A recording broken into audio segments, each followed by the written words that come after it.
Jadi, awalnya di tahun 1511 Masehi, bangsa Portugis berhasil menguasai Malaka. Karena itu, para pedagang mencari pelabuhan lain untuk menghindari Portugis. Pelabuhan yang dipilih adalah daerah Aceh. Kesultanan Aceh berdiri pada abad ke-16 dengan pusatnya di Kutaraja.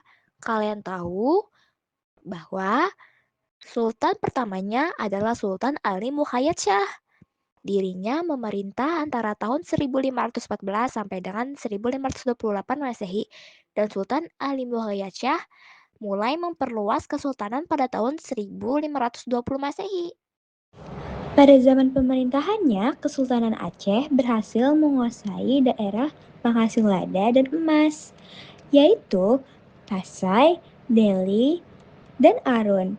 Kemudian, sang sultan wafat pada tahun 1530 Masehi dan digantikan oleh putra sulungnya, yaitu Sultan Salahuddin, yang memerintah pada tahun 1528 sampai 1537 Masehi.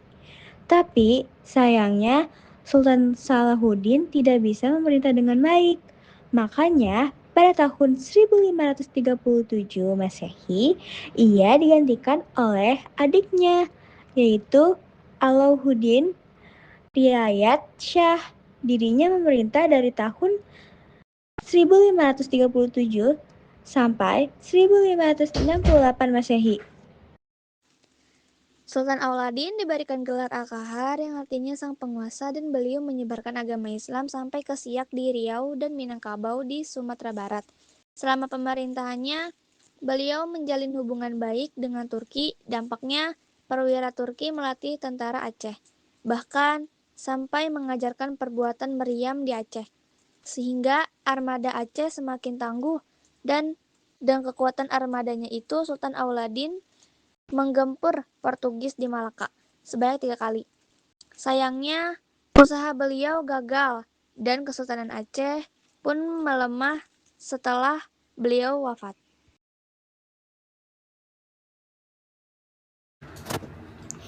Pengganti Sultan Alauddin adalah Sultan Iskandar Muda. Saat sang sultan naik tahta, wilayah kekuasaan Aceh semakin luas sampai hampir meliputi seluruh Sumatera kecuali Palembang dan Lampung yang dikuasai oleh Banten. Tidak hanya sampai Sumatera, Kesultanan Aceh juga memperluas wilayahnya sampai semenanjung Sumatera Malaysia dengan menaklukkan Johor pada tahun 1615, Pahang 1617, dan Kedah 1620.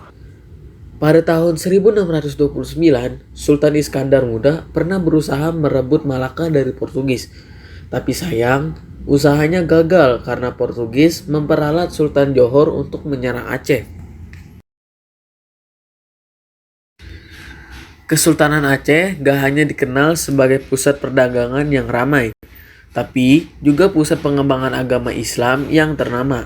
Saat itu ada banyak pujangga ternama seperti Hamzah Fansuri dan ulama Syekh Abrahim Singkil. Beliau adalah orang pertama yang menerjemahkan Al-Quran ke dalam bahasa Melayu.